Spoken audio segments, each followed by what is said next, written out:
नोंथांखौ नैबे समाव मोनसे अजद होदों हाग्रामा महिलारि बिथाङा दाख्लै बावैसो जेब्ला स्पर्ट्स एकाडेमि गायसनदोंमोन 850 कौटि जे रांखौ नोंथाङा नोंथांनि पकेट बायदि बा पकेटनि रां बायदि बिथाङा लाथुमनानै दोनदोंमोन रिलिज खालामनानै होआखै होननानै अजद होदों थारैनो बे बाथ्राया बेसेबां सैथो आंबो नायदों जे बिथाङा बुंदों जे बेथ' आमखानिसोमोन आमखानि समनिसोमोन ओरैमोन दा बेखौ बिथाङा गावनि पकेटनि सानदोंमोन नामा मादोंमोन नामा बेखौ आं नुदों आं बेखौ बिथांखौ बुंनो सानो जे बिटिसि एकर्ड जानायनि उनाव माखासे जिफोर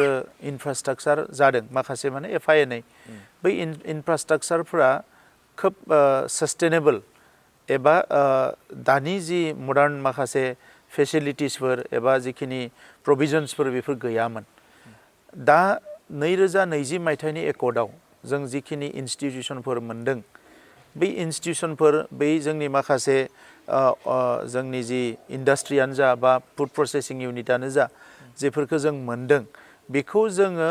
मोनसे दानि आथिखालनि थासारिजों गोरोबनाय स्ट्राक्चार बानायनो होननानै थिक खालामदोंमोन गिबि बोसोरावथ' कोविड जाबाय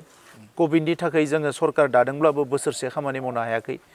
उननि बोसोराव जोङो माखासे कनसालटेन्ट लाबाय फार्स्ट कनसालटेन्टफ्रा खामानिखौ मावनो हायाखिसै बिथांमोना माखासे थासारि माखासे सिन्था खालामनानै सोरबा सोरबा गारबाय उनाव जोङो मोजां कनसालटेन्ट लादों जाय कनसालटेन्टफोरा एसे टाइम लानानै कमप्लिट स्टाडि खालामनानै बिथांमोना डिपिआरखौ बानायदों आरो दिनै स्पर्ट्स एकाडेमि बियो मोनसे हाइब्रिद मडेल फार्स्ट जोङो बिदोंमोन जे बेवहाय स्पर्ट्स इउनिभार्सिटि जानांगौ नाथाय मणिपुरनि स्पर्ट्स इउनिभार्सिटिया दाबो कमप्लिट जायाखै आरो बे स्पर्ट्स इउनिभार्सिटि कनसेप्टखौ भारत सरकारा बारा दा एनकारेज खालामाखै दा नंखायनो बिथांमोना जोंखौ लुबैदों जे नोंथांमोना फरायनो थाखाय नांगौ ना गेलेनो थाखाय नांगौ जों बुंबाय जे फरायनोबो नांगौ गेलेनोबो नांगौ दा नंखायनो बे एकाडेमिखौ गोदान मोनसे हाइब्रिद मडेल खालामनानै डिजाइन खालामनाय जादों दा नंखायनो सम लादों दा बेखौथ' 10 बोसोरनि थाखाय खालामाखै बे 100 बोसोर 200 बोसोरनि थाखाय जानांगोन दा नंखायनो बेस्ट अफ द बेस्ट कनसालटेन्टखौ लानानै जों डिजाइनखौ खालामदों बड'लेण्ड मुभमेन्ट जि मार्टियार सालबारियाव जायखौ दाख्लै बिथांमोना मायबा केन्सेल खालामबाय माबा खालामबाय निउस ओंखारदो बे बिराद आनफर्चुनेट दा बेबायदिनो जोंहा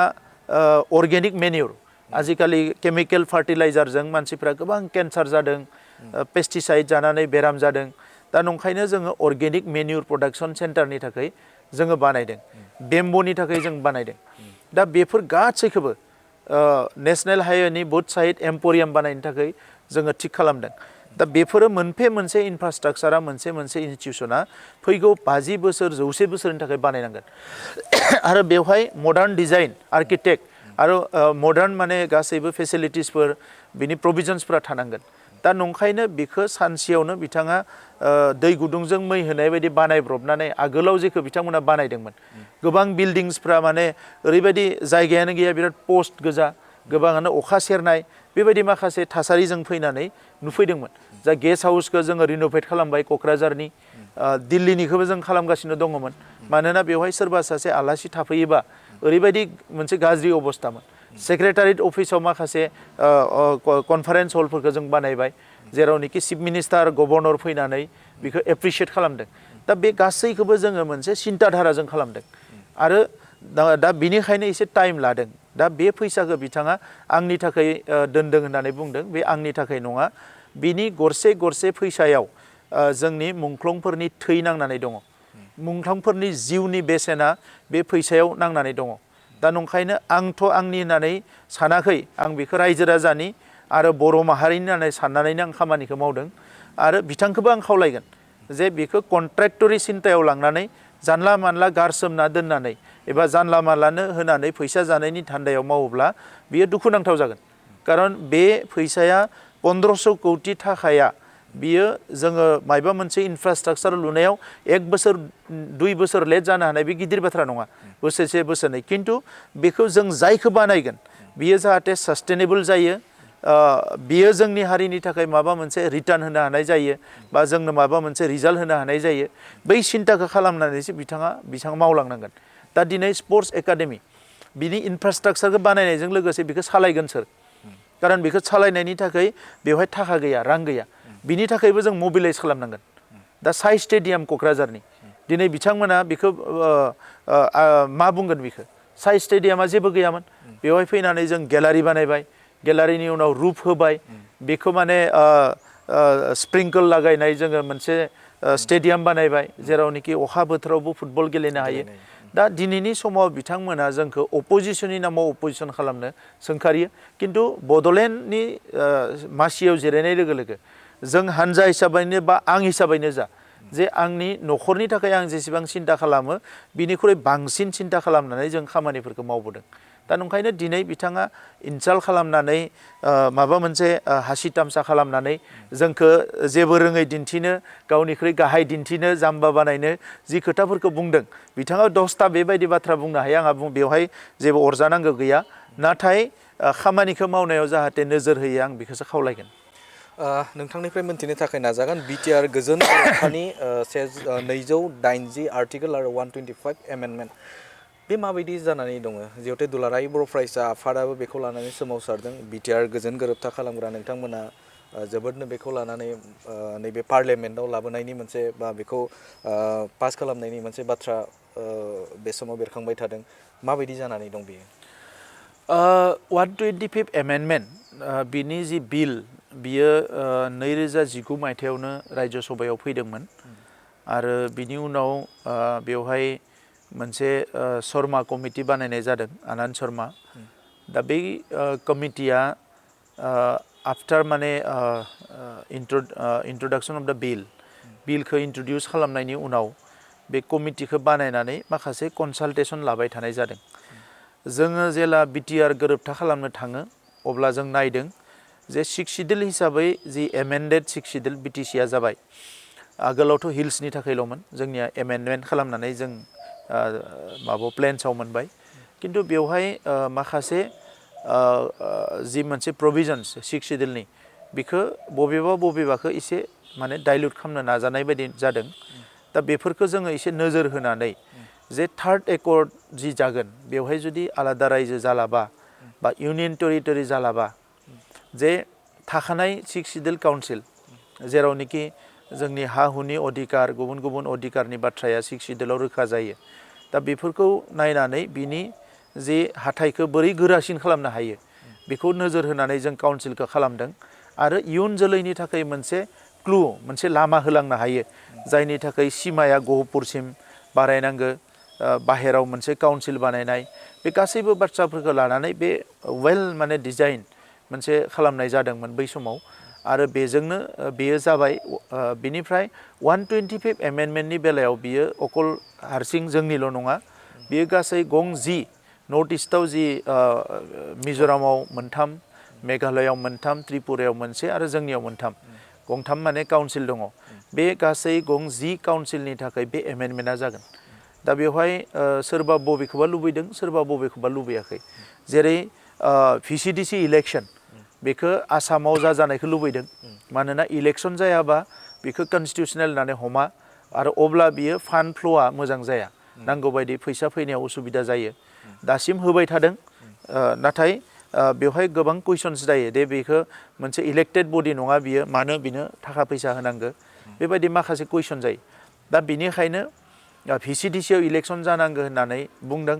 खिन्थु हिल्स काउन्सिलफ्रा भिसिडिसिआव इलेक्शनखौ रावबो लुबैयाखै सिटखौ बारायनायखौ बयबो बुंदों जे जोंनियावबो दा 40 निफ्राय 60 जानांगोन होननानै जों बुंदों बेबायदि माखासे दङ डिफेक्शन ल' गैया दा डिफेक्शन ल'खौ बेयाव काउन्सिलाव लाबोनांगौ बेबायदि गोबां प्रभिजननि गेजेरावनो आर्टिकेल 280 जेराव फाइनेन्स कमिशना बेवहाय फान्ड हरनायनि बाथ्रा थोंजोङै बेखौ बेवहाय लाबोफानाय जादों दा गोबां स्टेटआ बेखौ सानो जे आर्टिकेल 280 नि सिङाव बा बे प्रभिजना जुदि काउन्सिलनि थाखाय लागु जायोब्ला बे फैयोब्ला काउन्सिलफ्रा गोबां पावारफुल जागोन अब्ला हयथ' बिसोरो स्टेट गभर्नमेन्टनि सायाव बारा सोनारनाय नङा दा दिनैनि समाव जों नायोब्ला बड'लेण्डआव गासै 35 लाख पपुलेसन दङ त्रिपुरायाव 32 लाख दा त्रिपुरायाव आं मिथिनाय बादिब्ला जे बिथांमोना 5 बोसोराव फाइनेन्स कमिशननिफ्राय 50,000 कौटिनिख्रुइ बांसिन रां मोनो मेघालयनि सुबुं अनजिमाया जोंनिख्रुइ खम थेवबो बिसोरो 5 बोसोराव फाइनेन्स कमिशननिफ्राय 30,000 कौटिनिख्रुइ बांसिन मोनो किन्तु जोङो 35 लाख पपुलेसन जानायनि उनावबो जोङो गोबां खम बिबांनि फाइनेन्स कमिसननि रांखौ जोङो मोनो दा बेखौ नोजोर बोनानै जोङो 280खौ बेवहाय लाबोदों आरो बेखौ बयबो हास्थायदों मानोना गुबुन आर्टिकेल गैया जायनि गेजेरजों जोङो फाइनेन्स सापर्टखौ मोनगोन आरो 275 जि आर्टिकेल दङ संबिजितआव ट्राइबेल एरियानि बियो फाइनेन्सियेल जि एड होनाय दा ग्रान्ट एड बेखौबो माखासे काउन्सिलफोराव माखासे समाव हराखै दा बेफोरखौबो बेवहाय मेनसन दङ दा नंखायनो दिनैनि समाव त्रिपुरा गभर्नमेन्टआ अबजेक्सन होदों सोरबा अबजेक्सन होदों जे बे एमेन्डमेन्टखौ खालामनाङा होननानै आरो गोदानै लादाखआबो 6 सिडिउलखौ बिदों दा भारत सरकारा आंनि बुजिनायाव आं जेखौ नुदों दिनै दुलाराय बर' फरायसा आफादा बेखौ सोमावसारदों जे बेखौ बिनानै आरो जोंनि पार्लियामेन्टआव एमपिआबो बुंदों जे बेखौ थाबैनो इमप्लिमेन्ट खालामनांगौ नैबे समाव आं जेखौ बुजिदों साइड बाय साइड नायनानै एबा सावरायनानै जे जि लादाखआव जे 6 सिडिउल बिनाय बेबो बिनि थाखाय मोनसे हेंथा महरै फैदों बे गासैखौबो लानानै जोङो गभर्नमेन्टखौ नारसिनदों जिहेतु एकर्ड जाबाय एकर्डनि क्ल'ज आरो आलादा रायजो होयैनि थाखाय इउनियन टेरिटरि होयैनि थाखाय 6 सिडिउल होदों दा बे 6 सिडिउलखौ बा टेरिटरियेल रिजनखौ स्ट्रेंथेन खालामनाया गभर्नमेन्टनि दायित्व नंखायनो भारत सरकार आसाम सरकारखौ जों प्रेसार होगासिनो दङ जाहाथे एमेन्डमेन्टआ थाबैनो जायो नैबे पार्लियामेन्टआव फैयाखै नेक्स्ट पार्लियामेन्टआव फैनांगौ होननानै जोङो सरकारखौ नारसिनगासिनो दङ फैनायनि मोनसे चान्सआव थागोन नामा बे एनि टाइम अफिसारफ्रा जोंनो मिथिहोनाय बादिब्ला आइबिआनो जा बा हमआनो जा बिथांमोना ड्राफ्टखौ रेडि खालामनानै दोनदों माखासे पलिटिकेल रिजननि थाखाय हयथ' बिथांमोना नेनो गोनां जादों एनि टाइम बिथांमोना बेखौ लाबोनायनि थाखाय रेडि आंबो टाइम टु टाइम सावरायगासिनो दङ दा नंखायनो जोङो नेगासिनो दङ मानोना जोंनि हारसिं नङा बियो जिहेतु 10टा 6 सिडिउलनि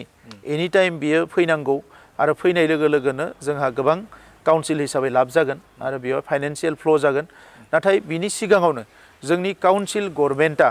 दा जोङो फाइनेन्स डिपार्टमेन्ट बानायबाय माखासे सिस्टेमखौ जोङो लाबोबाय दा बेखौ फाउन्डेसनखौ जोङो थिक खालामनांगौ जाहाथे जेसेबां रां फैब्लाबो बे मिस इउज जाया जोंनि निड्सनि सायाव जोंनि जि ग्रिभेन्सेसनि सायाव जोंनि इनफ्रास्ट्राक्चारानो जा बा गुबुन गुबुन जोंनि जिफोर निड्स दङ गोनां दङ बेफोरनि सायावसो दानि गभर्नमेन्टआ बेखौ पुरा स्टाडि सार्भे खालामनानै कनसालटेसन खालामना रेडि खालामनांगौ जेरैबायदि जों खालामदोंमोन जे प्रायरिटिया बबेयाव बेखौ बिथांमोना हयथ' खालामना लायोब्ला गाबोन जुदि जोङो एमेन्डमेन्टआ जायोबा थाखा फैसाया बुरजा फैयोब्ला गोबां बिबांनि फैयोब्ला जोङो जोंनि ओनसोलखौ भारतनि गुबुन जौगानाय ओनसोल बायदि दानो थाखाय बिथांमोना खामानि मावनो हागोन जिहेते सानजा फारसे गामिया बांबाय दा बे बिथिङाव नोजोर होयोब्ला नैबे दा 40टा बियाबानो जानानै दं 125 एमेन्डमेन्टआ जुदि जायाब्ला जाखिनि गामि सोसनजाबाय बे सोसनजानाय आथिखालाव जिहेते नोंथांमोना नैबे गुबुन गुबुन बियाबफोराव बै गामिफोरखौ सोसननाय जादों दा बिदिनो थागोन नामा बियो बिदिनो थानाय नङा एमेन्डमेन्टआ जानाय लोगो लोगोनो गोदान समस्ति जागोन आरो नंखायनो जों एमेन्डमेन्टखौ नेगासिनो दङ बेबायदि मोनसे ट्रेन्जिसनेल पेरियडआव फैयो जेरावबो फैयो गोदान रायजो जायोबा गोदान ओनसोल जायोबा दा बर' हारिनि जि मोनसे दाबि दाबा जोंनि गांनाय उखैनाय बा जोंनि जेंना बियो अलरेडि क्रिटिकेल मोनसे महराव फैदों दा नंखायनो जोङो बेखौ क्रिटिकेलिनो सल्भ खालामनांगोन दा सनितपुर बिश्वनाथनि रायजो राजाफ्राबो सोमावसारदोंमोन दुलाराय आसामनि रायजो राजाया सोमावसारदों दा नंखायनो दिनै बिटिसिआव हाबबाय एसे सम हयथ' नेनांगोन मानोना 93नि एकर्डआव बियो हाबाखैमोन 2003नि एकर्डआव हाबाखैमोन दा 2020 एकर्डआव हाबबाय दा बिनि थाखाय मोनसे सम लानानै जोङो एमेन्डमेन्ट जानायनि उनावनो बेखौ मोनसे समस्ति गोदान बानायनानै बै ओनसोलफोरखौबो सोनो नाजानांगोन आरो जिहेतु बियो बड'लेण्ड सोमावसारनायनि गिबि जोंनि जि फार्स्ट सोमावसारजेननायनिनो मोनसे टारगेट बेखौ फुलफिल खालामनो थाखाय जों खामानि मावनांगोन जेरैबायदि माने इजराइलफ्रा प्रमिस लेन्ड गुबुन गुबुन मोनसे टारगेट लानानै खामानि मावबोदों दा जोंहाबो रायजो गोमाजानाय राजा गोमाजानायनि मोनसे दुखु जोंनि हारिया अरायसम रायखाङो दा नंखायनो जोंनि रायजोखौ जोङो दिनै नङा 50 बोसोर 100 बोसोर जेरावनो जितियानो जाया मानो बेखौ जिहेतु दानायनि मोनसे सिमां अरायसम थायो दा बे टारगेटखौ लानानै जोङो खामानि मावलांनांगोन BKWCACनि जिखिनि सिमा आरो गामि सोसननाय आरो बेनि बेराफारसेथिं बिसायख'थि खुंनाय बियाब दानाय दासिमबो जायाखै सासे सिगनेटरि हिसाबै नोंथाङा मा बुंगोन माबोरै जानानै दं थासारि आथिखालाव बेवहाय गुबैयै राभा हासं टिवा आरो मिसिं काउन्सिल मोनथाम काउन्सिल नांजाबनानै दङ काउन्सिल गैयै ओनसोलफोरनियावथ' जेंना गैया नाथाय जेराव जेराव काउन्सिल दङ दा बेवहाय गुबैयै आं मिथिनायाव राभा हासं काउन्सिल उनाव टिवा काउन्सिल एफा एनै माखासे बिथांमोना लुबैजायै मायै बेबायदि थासारि फैदों बेखौ लानानै डिले जादों आसाम सरकारनिफ्राय जोबोद नाजादों मावनो थाखाय नाथाय बेबो मोनसे पलिटिकेल कम्पालसन बिथांमोना सरकार होननाय लोगो लोगोनो सोरखौबा दुखु होनानै बा सोरखौबा प्रेसाराव दोननानै खामानि मावनो साना दा नंखायनो डिले जादों आङो हास्थायो जे बे थाबैनो जागोन आरो बिथांमोना माखासे केटेगरिकेलि सलुसन खालामनो नाजादों हयथ' आसाम सरकारनि माखासे रल बेवहाय नांबावगोन इन्टारभेनसन नांबावगोन दा नंखायनो जोङो बेखौबो खुनु गोसो बायनायनि बाथ्रा गैया जिहेतु मोनसे एरेन्जमेन्ट मोनबाय बेखौ मोगथाङाव महर होनायासो जोंनि बयनिबो थांखि दा नंखायनो आं हास्थायो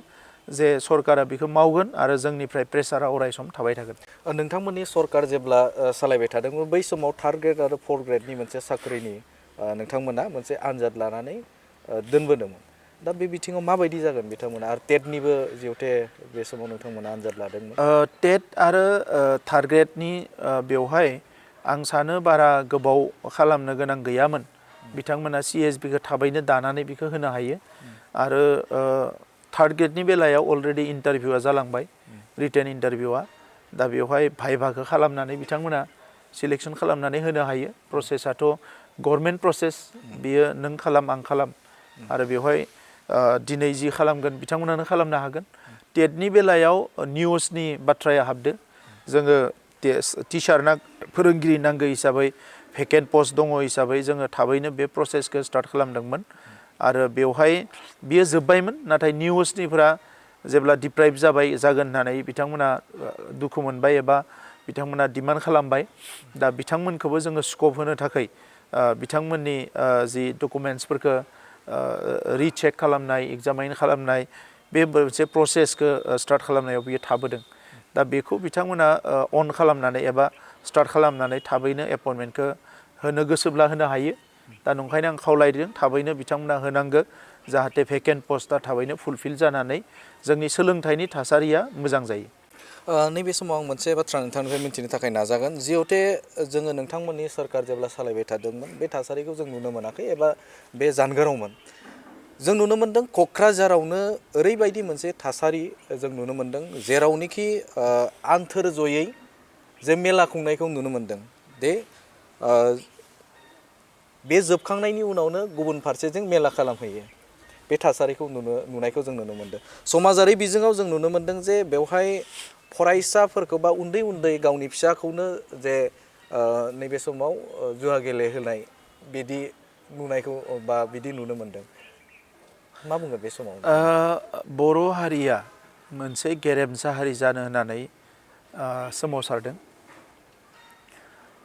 आङो एबसुनि जोनोम 1967 मायथाइनि बाथ्राखौ बुंला 1968 मायथाइयाव बड'फा उपेन्द्रनाथ ब्रह्म बिथांनि जि सोमावसारनाय बेखौ जोङो गुबुन गुबुन बिथिंजों बिजिरनो हायो गोबाङानो जयप्रकाश नारायण बिथांनि जि मोनसे टटेल रिभलिउसन एबा चाइनायाव जि माव जेदुंनि जि मोनसे टटेल रिभलिउसन बा कालचारेल रिभलिउसन बेफोर बाथ्राफोरखौ नायोब्ला बड'फानि जि जांख्रिखांनाय एबा सोमावसारनाय बेवहाय राजखान्थि गोहोखौ मोननायजों लोगोसे हारिनि गेना गोरोन्थिफोरखौ सोदांनायखौबो बिथाङा थांखि लादोंमोन जायनि समाव जोङो नुदोंमोन जे उन्दै उन्दै समावनो भलेन्टियार फर्स दादोंमोन एबसुनि सोमावसारनाय आरो बै समाव जोंनि लाइमोनफ्रा थांनानै हाथाय बाजारफ्राव जौ फाननायफोरखौ बिथांमोना होबथायोमोन गारनानै होयोमोन जुवा गेलेग्राखौ पानिशमेन्ट होयोमोन बर'फोरनि सोरबा साफा सानै सिखाव दाखायत गाज्रि आखुनि मानसिफोरखौ बिथांमोना दमन खालामदोंमोन आरो उननि समाव NDPनि जेब्ला NDPआ BSFमोन बिनि उनाव NDP जाबाय बै समावबो जोङो स्कुलनि स्टुडेन्टमोन बै समावबो आं नुदों जे गामियाव जौ लोङोबा NDP फैदों होनबा गियोमोन सोरखौबा माने पानिशमेन्ट होयो माने साबोना फुननानै जोबाजासे दुगैनो होयो बायदिसिना खालामो पानिशमेन्ट होयो होननानै गामियाव गिनायखौ नुयोमोन आरो बेबायदिनो लासैनो जोंनि बर' गामिफ्राव जौ लोंनाया खमायदोंमोन एफा एनै आरो बे गाज्रि आखुफ्रा खमायलांदोंमोन आरो लासैनो सोद्रोम हारि जाबोबाय थादों डिसिप्लिन हारि जाबोबाय थादों दा बेवहाय जोंनि बयनिबो थांखिया एबसुनि थांखि बिएलटिनि थांखि एनडिबिनि थांखि थुनलाइ आफादनि थांखि जेसेबां आफाद जोनोम जादों बर' हारियाव बयनिबो थांखिया गेरेमसा हारि दानायब्ला बा जौगासार हारि दानायब्ला जाय खामानिफोरखौ मावोब्ला जाय आखुफोरखौ जोङो दिनै जोङो जोंनि गेजेराव लाबाय थायोब्ला जोंनि हारिया गोजौथिं थांनो नागारै गाहायथिंसो थांगोन बै आखुफोरखौ जोङो नागारनांगोन एक नाम्बारावथ' जोङो ससाइटियानो बेखौ नागारनांगो दुइ नाम्बाराव जाय गभर्नमेन्टआनो फैया मानो बे गभर्नमेन्टखौ जिहेतु गार्जेन होननानै हमो हारियाव मोजां जानाय गाज्रि जानायखौ गभर्नमेन्टआ बिजिरनांगो आरो बिनि थाखाय थांखि लानांगो दा दिनैनि समाव गभर्नमेन्टआ जुदि बेवहाय मेगन मिसिबनानै थायोब्ला बेवहाय उन्दै बैसोनि जोंनि लाइमोनफ्रा थांना जुवा गेलेहैयोबा बा जुवा खेला होयोब्ला बिफायाबो फिसालायाबो थांनानै जुवा गेलेहैयोब्ला बेवहाय अमा खर'निफ्राय लानानै जौनि जुदि मेला खालामोब्ला बिनिख्रुइ दुखुनांथाव आरो मा जानो बिनि थाखायथ' जों सोमावसारबोआखै दिनै बर' हारिनि सासे सुबुंनि जिउआ बेसेबांबा बेसेन गोनां बियो आबाद मावग्रायानो जा बियो दखान होग्रायानो जा बियो जि दाग्रायानो जा बा बियो प्रफेसारानो जा अफिसारानो जा बा साफ्रोमबो सुबुंनि जिउआ बेसेन गोनां आरो साफ्रोमबो सुबुंनि जि कन्ट्रिबिउसन बेखौ हारियाव नांगौ नाथाय बियो मेला होग्रा जायफोर मेलाजों फैसा खामायो बा फैसा खामायनो नागिरदों बेथ' बारा थिग नङा सासे मानसिया खामायगोन 10 जन मानसिया लस जागोन जुवा होनानै जायफोर दिनै फैसा खामायनो नागिरदों बिथांमोना बेथ' थिग नङा सासेया सानैया खामायगोन जुवा होनानै खिन्थु 100 जना बेवहाय लस जागोन आरो बियो एडिक्टेड दिनैनि उनाव गाबोननि उनाव समफोर बियो गेलेबाय थागोन सोरबा रिक्सावाला थेलावाला हाजिरा मावनाय मानसिफ्रा थांनानै जुदि जुवा गेलेहैयोब्ला माइरं बायना लांनांगौ फैसायाबो बेहा जोबलांगोन बहाबा गथ'नो थाखाय ड्रेस बायनांगौ लेखा बायनांगौ फैसायाबो बेहा जुवायाव जेनलांगोन बिनि उनाव न'खराव थांनानै नांलाय खमलाय जागोन दा बै थासारिफोरखौ जुदि इसे मेलेम बाहायनानै जोङो खामानि मावबानो बियो थिग जायो दा बेखौसो जोङो नोजोर होनांगौ दिनै मा होनो रां गोनां मानसिफ्रा धोनि मानसिफ्राबो जुवा गेलेयो बिथांमोना बबेबा केसिनोआव थांनानै बहाबा थांना गेलेहैदों बेजों गोरिब गुन्द्रा मानसिफ्रा जेबो लोब्बा गैया नाथाय क'क्राझार टाउन बड'लेण्डनि सोरगिदिं गुबुन जायगायाव मेला होनाय जुवा होनायफ्रा गामिनि गोरिब गुन्द्रा गोरिब थाखोनि मानसिफोरनिसो खहा लाबोदों दा नंखायनो सासे सानैनि मुलाम्फानि थाखाय राजखान्थियाव गावहा जुदि मायबा सोरहाबा लाब जादोंबा आंथ' मिथिया खिन्थु बिनिफ्राय लाब लानानै राजखान्थि खालामनायाबोथ' थिग नङा दा नंखायनो दिनैनि समाव आं खावलायगोन जे जोंहा हारियाबो बे बिथिङाव सांग्रां जानांगौ बेसेबां जोंनि भलेन्टियार्सफ्रा बेसेबां जोंनि माहारि आफादफ्रा बेखौ नोजोर होनो जोंहा गावबागावाबो बिबान दङ जोङो गावनि न'खरखौ गावनि समाजखौ गावनि सासे जिउखौ जुदि थिग खालामनांगौब्ला बेबायदि थासारिनिफ्राय जों गोजानाव थानांगोन आरो सरकारखौ आं खावलायगोन जे नैबे समाव सरकारा बेखौ मानि थाखाय एलाउ खालामदो बा मानि थाखाय मा लाब मोनदों आं बेखौथ' मिथिया मायबा मोनदोंबा बिथांमोना बेखौ रायजो राजानो फोरमायनांगौ आरो नङाब्लाथ' बेबायदि थासारिखौ जेरैखि जाया गोख्रों आखाइजों दमन खालामनांगौ जाहाथे हारि दानायाव हारि जौगानायाव बेयो जेबो खहा लाबोआ